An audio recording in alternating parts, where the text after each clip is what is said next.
We're back here, Fibonacci Live, Fibonacci Radio, broadcasting out of the gallery. The topic, manhood. The topic is the boy crisis. Sir. Farrell. It's the boy crisis by Warren Farrell. We've been diving deep into the definitions of manhood and how manhood translates into how the boy crisis came about because of how you're loved, which is a topic we covered last week. Yes. And so we're rolling from Lana. Yes, week before last. Oh, yes. Well, today is the boy crisis part 2. Yes. So Lana had, we think we left off. Some tricky ass. I think we left off. It's like, you know what, man? Wordsmith, Lana always transition. So. Hey, and everybody, wait till we put out our clips in our episodes from the last couple of weeks, and Lana goes ham. All right, Lana goes ham, and Moody comes off like she's in control, but then you can just start seeing the wheels unravel. So y'all pay attention to these clips that are out there, and I'm gonna tell you, to say which one would you choose, that's bogus. And I'm shocked that she got us even answering this because we are on the boy crisis, but this is what boys go through. These are what people go through. So right now, we have to first get through respect and love. And this mug's in jail. They can't distinguish the difference between respect and love. No, that's my point. Like, this mug's in jail that didn't know the difference of respect and love. No, but for real, like, have you ever fallen in love with like a disrespectful person? Like, that is the worst. No, that's not the thing. Like, has a disrespectful person been in love with you? When I tell you that is the worst relation, and that's when you value respect. Like, you realize, like, when you really are in a relationship with somebody, and you know that they love you, but when they get mad, they don't have no picks, no boundaries, like, they willing to do whatever. Like, when you say no, they don't listen to your no.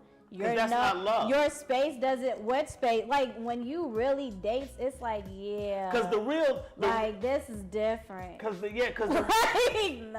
real love, you're right, the real love runs parallel, but the real love isn't damaging. It just gets on your nerves. Yes. You know what I mean? The real love is like, once it's violent, once it's aggressive, once it's volatile, like, it's more selfishness. No, it's more real. something else. But the real one, it's like, what make it terrible is because you don't want to body the person. You like, they're a good person. You know what I mean? So it tugs at you, because we're talking about the real effects of love. And speaking of real love, the reason why I stood on my point, Wordsmith, to chime you back in, the reason why I stood on my point of respect is because love is not enough for marriage to survive.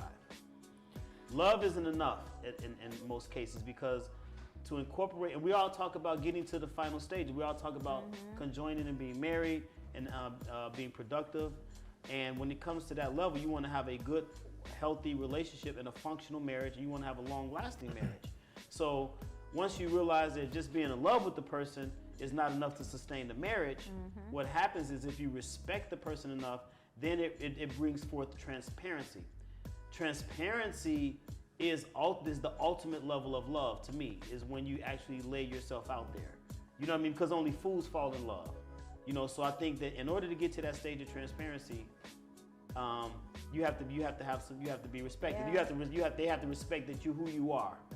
They have to not try to change you. You know what I'm saying? They have to have respect for, the things the choices that you've made. They have to have a respect for the things that you've done for them. They have to have a respect for your presence. If without those things, then you know that love, they can love love. Yeah. You know what I'm saying? Yeah, one thing I want to interject really quickly, and that boy crisis. That is eye-opening the way you put that. So I think what I can safely say is this, because I've got it's crystallizing a little bit more for me now. So love has no bounds. Yes. Respect will provide that structure for love to thrive in a healthy manner, is what it sounds like. Yeah.